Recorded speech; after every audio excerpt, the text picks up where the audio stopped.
ॐ भूर्भुवः स्वः तत्सवितुर्वरेण्यं भर्गो देवस्य धीमहि धियो यो नः प्रचोदयात्। जय श्री कृष्ण मेरे सनातनी बंधुओं। पिछले अंक में हम लोगों ने अध्ययन किया कि किस प्रकार राजा ययाति जो है वो 5 पुत्रों को उत्पन्न करते हैं और उससे जो सबसे छोटा पुत्र उनका पुरु है उससे वो पुरु वंश की स्थापना होती है और उस पुरु वंश में सबसे महत्वपूर्ण जो है वो राजा उत्पन्न होते हैं अंत में, जिनको हम दुष्यंत के नाम से जानते हैं। तो आज इस अंक में हम लोग राजा दुष्यंत और उनकी पत्नी शकुंतला के बारे में अध्ययन करेंगे। राजा दुष्यंत जो है वो पुरुवंश के बहुत पराक्रमी राजा थे और वो तो सबसे पहले जो है दुष्यंत के बारे में अध्ययन करने के पहले हम लोग ये जाने कि शकुंतला कौन थी, तो समझने में आसानी होगी। तो विश्वामित्र जो है एक क्षत्रिय राजा थे पहले। तो एक बार की बात है कि वशिष्ठ मुनि से उनका युद्ध हो जाता है और युद्ध में जो है वह पराजित हो जाते हैं। तब से विश्वामित्र ये प्रतिज्ञा करते हैं कि ब्राह्मण जो है वो क्षत्रिय धर्म से ज़्यादा शक्तिशाली है, इसलिए वे क्षत्रिय होते हुए ब्राह्मणत्व प्राप्त करने के लिए वो गहन तपस्या करने लगते हैं। तो इंद्र जो है उनको हमेशा ये भय सताता रहता है कि कोई व्यक्ति अगर गहन तपस्या करता है तो इंद्र को हमेशा लगता है कि कोई तपस्या कर रहा है तो वो इंद्रासन का जो पद है वो हमसे छीन नहीं ले, इसलिए वो हमेशा प्रयास करते हैं कि किसी तपस्वी का वो तपस्या को भंग कर दिया जाए। तो इसी प्रकार जब विश्वामित्र जो है वो तपस्या करने लगते हैं तो इंद्र जो है अपने सबसे जो सुंदर उनकी अप्सरा थी जिसका नाम मेनका था, उसको कहते हैं कि तुम विश्वामित्र मुनि के पास जाओ और उनको अपने रूप रंग आहार व्यवहार से उनको प्रलोभित करो और उनके तपस्या को भंग कर दो। हालांकि मेनका जो कहती है कि ये विश्वामित्र बहुत पराक्रमी व्यक्ति हैं और इनके पास जो है जाने में मुझे भय प्राप्त होता है, इसलिए वो बोलती है कि आप ऐसी व्यवस्था कीजिए। इंद्र से बोलती है कि मैं जाऊंगी तो मेरे साथ जो है वायु देवता भी जाएं, और वायु देवता जो है वो जब हम विश्वामित्र मुनि के पास जाएं तो वायु देवता मेरे शरीर से जो है वस्त्र को हटा लें। इसके साथ मेनका जो है इंद्र से यह भी कहती है कि इसके साथ काम देवता को भी मेरे साथ भेजा जाए। तो इस प्रकार दोनों शर्त का पालन करके मेनका जो है वो विश्वामित्र के पास जाती है। विश्वामित्र मुनि जो है वो जहाँ पर तपस्या कर रहे हैं वहाँ पर जा कर के और ये विभिन्न भाव भंगिमा नृत्य संगीत इत्यादि से उनके तपस्या को भंग करती है। और उसी समय ये वायु देवता जो है मेनका के शरीर पर से जो वस्त्र है उसको उड़ा ले जाते हैं, जिसके कारण वो मेनका निर्वस्त्र हो जाती है। और उस निर्वस्त्र अवस्था में जो है वो विश्वामित्र मुनि जो है मेनका को देख लेते हैं। तो विश्वामित्र जो है मेनका को निर्वस्त्र देखने के पश्चात उसके सुंदरता पर मोहित हो जाते हैं और मोहित होकर के फिर आकर्षित हो जाते हैं और काम भावना से पीड़ित हो जाते हैं और फिर वो स्वयं जो है मेनका को अपने पास बुलाते हैं और मेनका का ये तो उसको और प्रसन्नता होती है कि इतनी जल्दी सफलता मिल गया। और उसके पश्चात मेनका विश्वामित्र मुनि के साथ रमन करने लगती है। दोनों विश्वामित्र जो है उनको समय का आभास नहीं रहता है और कई वर्षों तक जो है वो दोनों पति पत्नी के रूप में रमन करते हुए रहने लगते हैं। इसके पश्चात जो है समय आने पर जो है वो मेनका जो है वो गर्भवती हो जाती है। जब मेनका गर्भवती हो जाती है तब जो है विश्वामित्र मुनि को आभास होता है कि उनके द्वारा गलती हुआ और तब फिर वो मेनका को कहते हैं कि तुमने मेरी तपस्या भंग की है और तुम अब स्वर्ग या जहाँ जाना चाहती हो चली जाओ।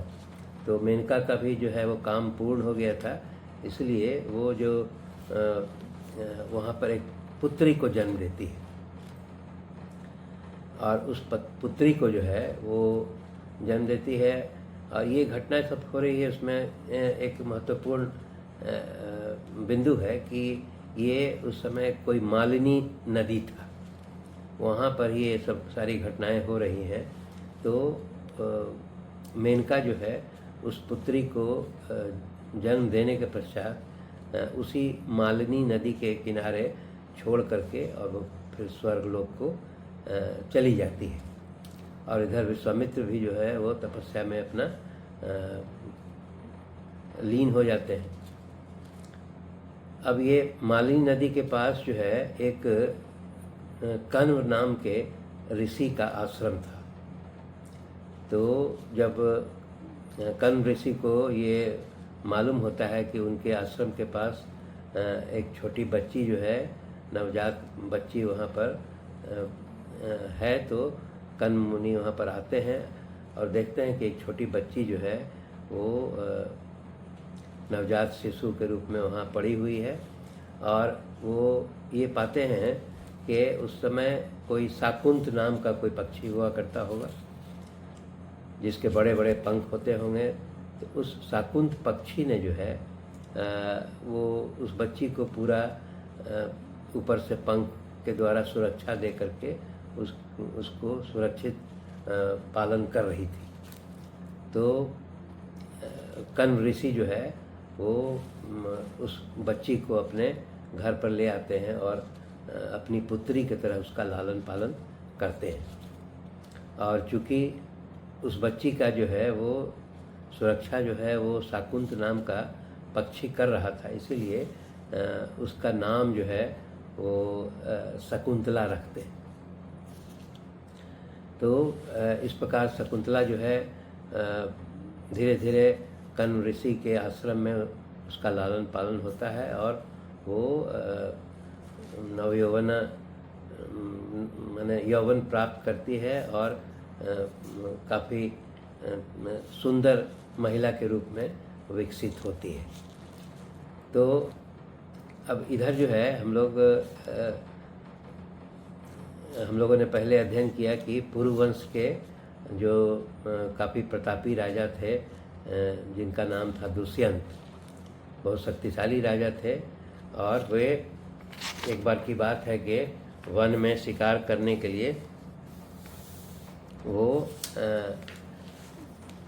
शिकार करने के लिए निकलते हैं और वो शिकार करने के क्रम में जो है वो मालिनी नदी के किनारे कण्व ऋषि के आश्रम को देखते हैं और जल पीने के उद्देश्य से उस आश्रम में पहुंचते हैं। वहाँ वो देखते हैं कि एक सुंदर स्त्री जो है शकुंतला उनका स्वागत करती है और वो उनका परिचय पूछती है। वो बताते हैं कि मैं यहाँ का राजा हूँ, मेरा नाम दुष्यंत है। और शकुंतला बताती है कि मैं कण्व ऋषि की पुत्री हूँ। और तब जो है यहाँ पर दुष्यंत जो है शंका व्यक्त करते हैं कि कण्व ऋषि तो आजीवन ब्रह्मचारी हैं, तो फिर वो तुम्हारे पिता कैसे हो सकते हैं। तब उस पर शकुंतला जो है वो जो पहले की घटना है वो बताती है कि कैसे जो है मैं महर्षि विश्वामित्र की पुत्री हूँ और मेनका के गर्भ से उत्पन्न हुई हूँ, ये सब उसे उन्हें बताती है। तब जो है वो दुष्यंत जो है वो कहते हैं कि इस प्रकार तुम भी क्षत्रिय हो और मैं भी क्षत्रिय हूँ। और वो फिर ये बोलते हैं कि मैं तुम पर मोहित हो गया हूँ, इसलिए तुम मुझसे विवाह करो, मुझे पति के रूप में स्वीकार करो। तब वो शकुंतला कहती है कि क्योंकि हमारे पिता ही, हमारे कण्व ऋषि ही हमारे पिता हैं, बिना उनके अनुमति के मैं किसी को अपना पति के रूप में वरण नहीं कर सकती हूँ। तो इस पर जो है कि दुष्यंत, राजा दुष्यंत जो है वो वहाँ पर कुछ जो विवाह का बताते हैं कि 8 प्रकार से विवाह होता है, और उसमें गंधर्व विवाह जो है क्षत्रियों के लिए सर्वोत्तम है। और गंधर्व विवाह में जो है अगर स्त्री पुरुष दोनों सहमति से विवाह करते हैं तो इसमें वो शास्त्रों के द्वारा इसकी मान्यता मिली हुई। तब इसके बाद जो है वो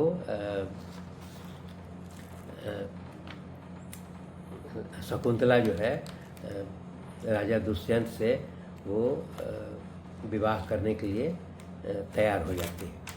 तब इसके पश्चात दोनों जो है आपस में गंधर्व विवाह करते हैं, और गंधर्व विवाह करके दोनों एकांत में निवास करते हैं और दोनों में समागम होता है।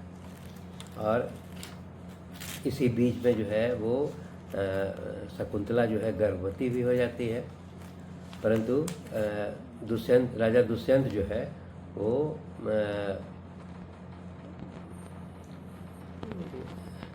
समागम करने के पश्चात जो है वो शकुंतला को कहते हैं कि मैं तुम्हें जो है सैनिक भेज करके और पूरे सम्मान से अपने राजमहल में बुलाऊंगा। ये कह करके जो है वो राजा दुष्यंत जो है वो अपने महल को लौट जाते हैं।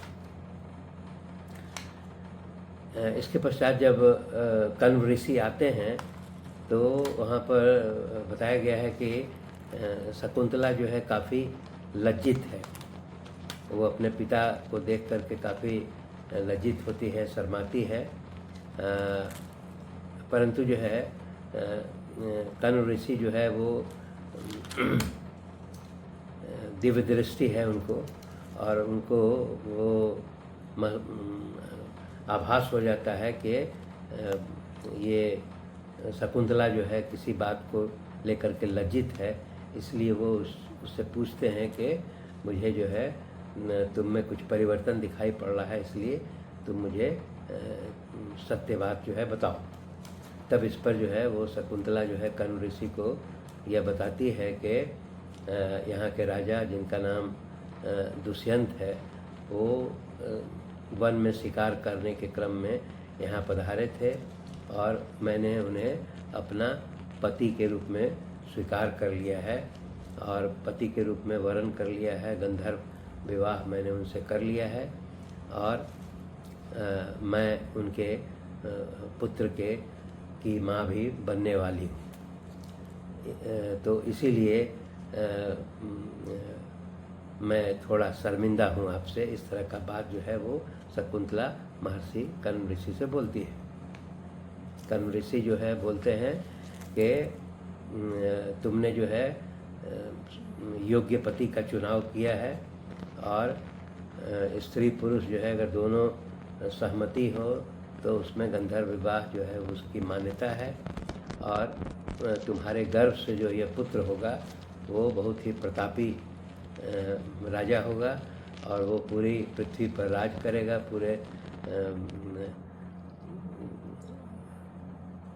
पूरे भारतवर्ष पर जो है इसका राज होगा। तो इस प्रकार का आशीर्वाद देते हैं। और इसके पश्चात जो है यहाँ पर एक चीज़ ये बताया गया है कि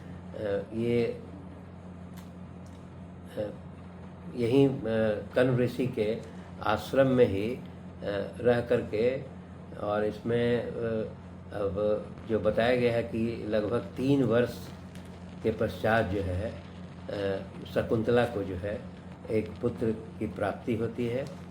और वो पुत्र जो है वो उसका शरीर काफ़ी विशाल था, बचपन से ही बहुत शक्तिशाली था। और वो